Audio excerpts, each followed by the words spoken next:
Halo sobat semuanya, selamat datang kembali di Kampung Multimedia. Di video kali ini, kami akan menceritakan kisah seorang kakek tua yang hidup dalam kemiskinan namun memiliki harta yang tak ternilai dan menginspirasi kita semua. Namun sebelum kami lanjutkan videonya, jangan lupa untuk subscribe channel ini, agar kalian tidak ketinggalan video-video menarik dan menginspirasi berikutnya. Mari kita mulai ceritanya.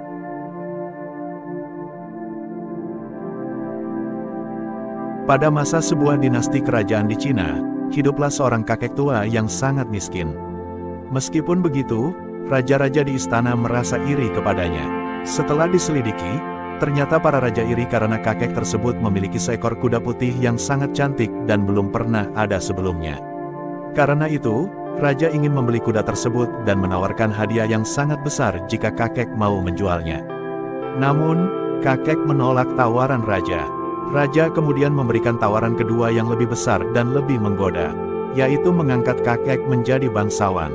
Meski begitu, kakek berkata, "Kuda ini bukan sekadar kuda bagiku, dia sudah seperti anggota keluarga. Bagaimana mungkin aku menjual anggota keluargaku?"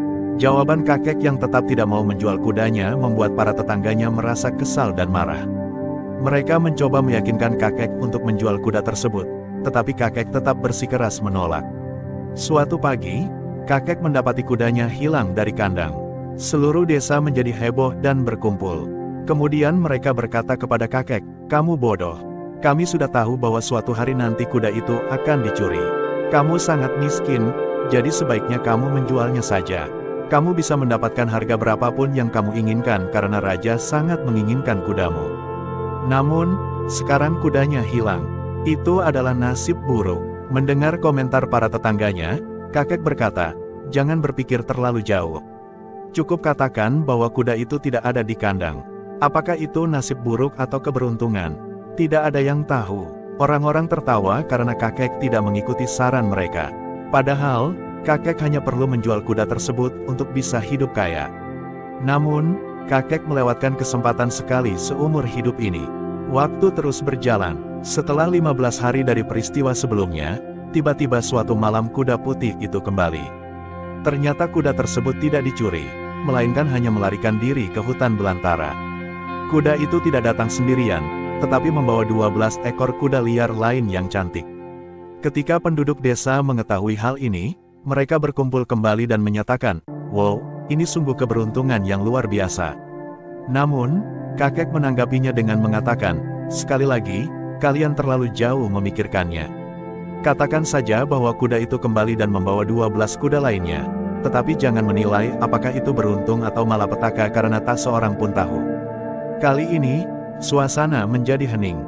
Para penduduk menyadari bahwa kuda-kuda liar yang indah itu, jika dilatih, akan menjadi jinak dan dapat dijual dengan harga yang tinggi. Kakek hanya memiliki seorang anak laki-laki yang masih muda. Anak itu mulai melatih kuda-kuda liar tersebut. Suatu hari, saat sedang melatih salah satu kuda, dia terjatuh dan mengalami patah kaki. Para penduduk berkumpul lagi dan mengungkapkan simpati dengan mengatakan, "Sangat kasihan.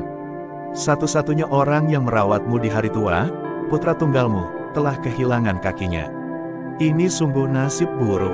Si kakek menjawab dengan bijak, "Jangan terlalu meramal. Katakan saja bahwa anakku mengalami patah kaki. Apakah itu nasib buruk atau keberuntungan? Kita tidak pernah tahu." Beberapa minggu kemudian, kerajaan terlibat dalam perang dengan kerajaan tetangga. Semua pemuda di kota diwajibkan untuk bergabung dalam tentara, tetapi hanya putra si kakek yang tidak bisa bergabung karena mengalami patah kaki. Penduduk kembali berkumpul, kali ini dengan tangis sedih karena anak-anak muda mereka dipaksa bergabung dalam militer dan kemungkinan besar tidak akan kembali. Mengingat kerajaan yang menyerang sangat kuat dan mereka kalah dalam perang, seluruh kota menyatakan kesedihan mereka dan mendatangi si kakek, mengatakan, "Anda benar. Ini adalah keberuntungan. Meskipun anak Anda mengalami kecacatan, dia masih bersama Anda. Sedangkan anak-anak kami telah meninggal." Si kakek kembali menyampaikan, "Kalian menghakimi. Anak-anak kalian dipaksa bergabung dalam tentara, sementara anakku tidak. Apakah itu keberuntungan atau bencana? Kita tidak pernah tahu. Jika kita memandang kehidupan, kita seringkali berusaha mengontrol peristiwa dengan menilai mana yang dianggap baik dan mana yang dianggap buruk. Ketika segala sesuatunya sesuai dengan harapan kita, kita merasa sangat senang. Namun, ketika sesuatu tidak berjalan sesuai yang kita inginkan, kita merasa cemas, kecewa, atau bahkan sedih. Seringkali, kita terlalu cepat menarik kesimpulan tentang suatu kejadian, apakah itu positif atau negatif, sial atau beruntung. Namun, pada kenyataannya, kita tidak selalu dapat memprediksi apakah suatu peristiwa akan berakhir dengan baik atau buruk. Seperti yang tergambar dalam kisah si kakek, sesuatu yang terlihat sebagai berita baik saat ini mungkin membawa ketidaknyamanan atau bahkan kesedihan di masa depan. Begitu juga sebaliknya, sesuatu yang terlihat buruk saat ini mungkin akan sangat berguna di masa depan dan membawa kebahagiaan. Dalam kisah ini, si kakek tidak terlibat dalam penilaian atau penghakiman terhadap suatu kejadian. Dia hanya menerima situasi apa adanya. Si kakek menunjukkan sikap keseimbangan batin, atau yang dikenal sebagai equanimity. Keseimbangan batin dianggap sebagai bentuk kebahagiaan tertinggi yang dapat kita alami. Jadi, jika Anda ingin selalu merasakan kebahagiaan dalam hidup, hindari untuk terlalu cepat menarik kesimpulan tentang segala sesuatu. Karena apa yang Anda anggap sebagai kesialan hari ini, mungkin akan menjadi berkah bagi Anda esok hari. Terima kasih telah menonton video ini. Jangan lupa untuk subscribe dan like channel ini, agar kalian tidak ketinggalan video-video menarik berikutnya. Share video ini jika menurut kalian bermanfaat dan menginspirasi kita semua. Sampai jumpa di video berikutnya.